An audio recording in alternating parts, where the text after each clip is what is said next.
So you want to start a podcast and you know that you want the audio quality to be crisp because your standards are high. I get it. And you also know that you're not going to spend $400 or $500 on a mic just yet. I have good news for you. Good audio quality comes down to making sure that you capture your voice clearly and minimize anything that is distracting to your audience. So in this video, I'm going to show you exactly how I record a podcast at home and make sure that it's very high quality. Let's get into it.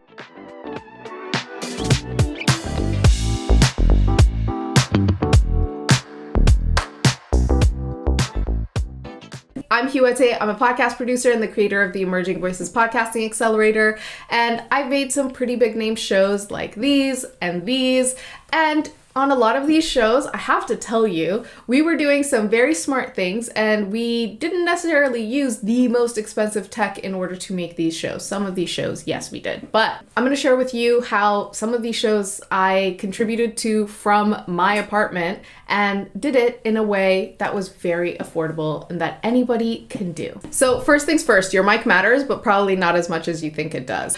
Obviously, you need to have a decent quality mic. My recommendations always are one of two mics for every beginner. The Blue Yeti Nano, which I'm currently using, and I'll show you what that looks like. And also the Audio-Technica AT2020. I actually used, I think, both of those during the recording for This Is Dating. And I did it all from home, and the audio quality sounds spectacular. So this is why I say you don't really need to go out and buy a $400 mic. That being said, you have to know how to use these mics. That's what's gonna make all the difference. So let's get into that. I'm gonna show you the Blue Yeti Nano because that's what I have right in front of me. So first things first, you wanna make sure it's positioned correctly. I see a lot of people speaking into the top of the mic. That's not how most of these cardioid mics work, okay? And I'll tell you exactly what I mean. So the position you want it in is a slightly tilted angle, and you want to be speaking to it about 6 inches away. You can even have it angled directly this way if you are low enough to speak into it. It's because I'm slightly higher that I have it angled up. The thing you never want to do is be above it, because if you're speaking to this part of the mic, it's not going to work correctly because a cardioid mic is picking up audio in this direction. So when it's in cardioid mode, which is one of the things you need to do, you need to make sure it's set to cardioid and not omnidirectional. When it's in cardioid mode, it is picking up what's directly in front of it in a V-shaped pattern. If it's set to omnidirectional, it's picking up everything around the mic. So that's something you might do if you're recording an interview with someone else who is sitting across from you, right? You need to be somewhat close to that person so the mic can capture both of your audio very clearly. But the big thing here is set it to cardioid and be close enough and be directly in front of it. How do you know what the front is? This is a question I get often. You know that you're in front of it if the green light right here is on. If it's red, that means that you're muted and it's not recording anything. But if it's green, you know that you are directly in front of it and you are ready to record. The final thing here is you want your mic to be on a soft surface. So when I say that, right now I have my mic on some books, and this is exactly how I recorded This Is Dating. Other times I would bring a towel or a blanket and I would put the mic on top of it. And the big reason for this is you want to absorb as much of the vibrations that are going to be coming off of the desk or the table that you are working off of, right? So if I tap the table, it's going to shake a bit and the mic is going to pick all of that up. So you want to absorb all of that by using soft surfaces around the mic. Next up, we have your choice of recording software. So when you're first starting, if you're just testing your podcast idea, you just happen to get a mic or you happen to have a friend who has a mic that you're recording with, I recommend that you just record on your voice memo app on your computer.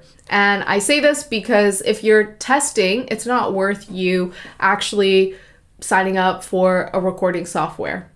But if you're pretty sure that this is the direction you want to go in, then I recommend Squadcast and Riverside. And both of these are really great options. I use Squadcast because I use Descript for the editing portion, and Descript and Squadcast are owned by the same company, so Squadcast is something that I get for free because I pay for Descript.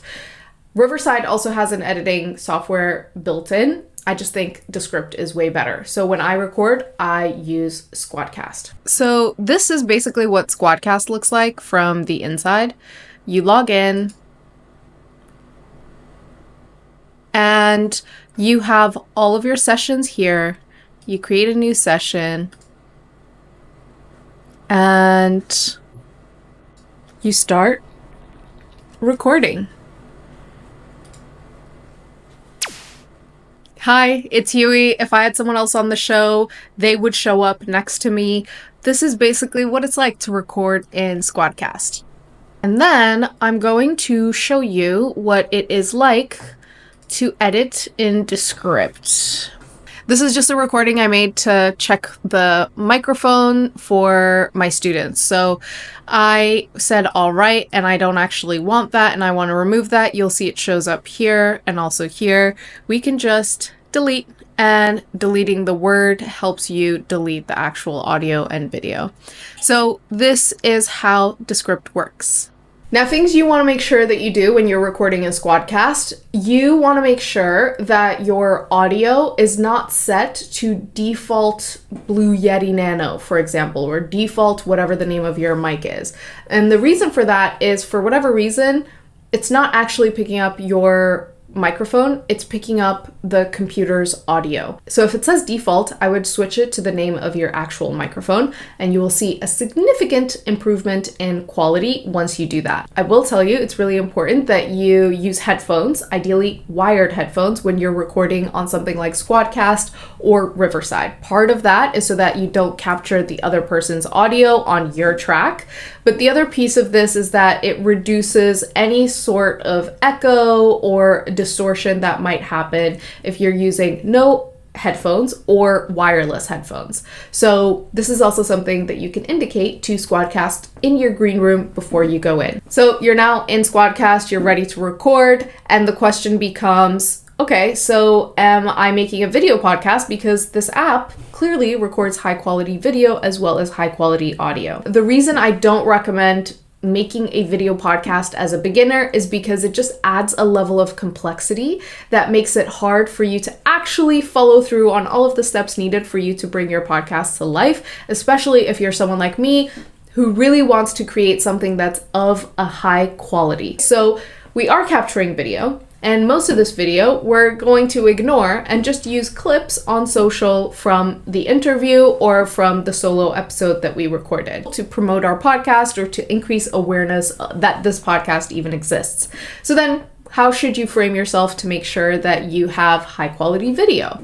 You want to make sure that you are getting natural light if possible. So I'll show you what it looks like for me. I am sitting right across from a window, and that's why my video looks like this. If you don't have natural light, you can also use something like this. This is a ring light, ring-ish light that I would use at night, and it lights me pretty well. You can't really see it because it's bright outside, but this just clips to the top of my computer and it captures pretty high quality video. If you wanted to go out and buy a video camera, you could. I don't have one, but I'm thinking about it. So if I do get one, I will make a video about that as well. You also want to make sure that you frame yourself properly. So right now, as you can see, I am directly in the middle of the screen. I have a plant that's further back, which adds some dimension, and also some books and a bookshelf, which also adds dimension as it goes further back. And I have something closer to me to basically show you, the viewer, that there is space in this room, and it shows you where I am in the room. You basically want to follow the exact same rules when you're recording video for your podcast. And it might seem like, oh, it's just Squadcast, who cares? But it does matter, because when you are pulling clips together for your social media, you'll want to make sure that you are framed and lighted correctly. And finally, you want to make sure that the angle is correct. I could have recorded this video from right here, but that puts me in a weird position where I'm like kind of looming over you, or I could have recorded it from right here, which makes me a bit small. So you want to make sure that it's eye level, and that creates more of like a friendly relationship with your listener and the person that you're interviewing. Next up, we have environment. So the room that you're recording in matters so much, and the time of day that you're recording in also matters. So generally you want to record at a time when it is relatively quiet. If you live in a busy city, definitely do not record during rush hour because we can hear that. And in terms of room, the things you're looking for is you want to make sure that you get as many soft surfaces in the room as possible. I showed you my window. Technically, I should have a curtain because that would help absorb sound even more. And really what I am mitigating for is all of the hard surfaces that are going to be bouncing audio off of them. So in this room, I have a pillow and a blanket. If I were recording a podcast, I might pull that blanket up closer to me. I might put it on the table. The chair is relatively soft and has a sweater on it. As you can see below me, there is also a carpet, which helps absorb the sound. So as many soft surfaces as you can maneuver will make your audio quality better. Now, that being said, I think that there are some terrible spots to record in your home and some really good spots to record in your home. The worst place is a bathroom, and the best possible place is a closet, which is why in Emerging Voices, I often tell my students, especially if they're not interested in capturing any video for their first podcast, I tell them to record in a closet and to just pull up a chair in front of their clothes and to put their laptop inside the closet if there's space for it, and set up their mic in exactly the way that I just showed you and to record in there. And this is what professional producers have done forever. Professional hosts have done this forever. You would remember the Ira Glass closet clip, and it's because this is not new. A lot of people do this. So the name of the game is soft surfaces win. So if you have all of that set up, you are already 90% ahead of the curve. So now it's just the final checks that you have to make sure you do. Once you're in Squadcast, you want to record audio of yourself to test, hey, are there any noises that I might not have heard? Maybe there's a fan or an AC or a heater that's making noise that I haven't noticed. And actually, I don't know if you can hear this.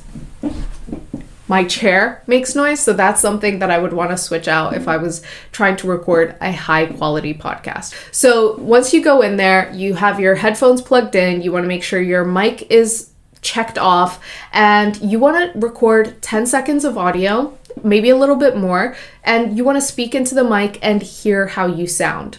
Part of what you're looking for is the green and yellow should be turning on, but if it goes to red, you know you're too close to the mic or you're being too loud. Often you get to red when you're super passionate about something and expressing it, or when you are laughing with an interview guest, or it gets to be a really passionate, intense conversation.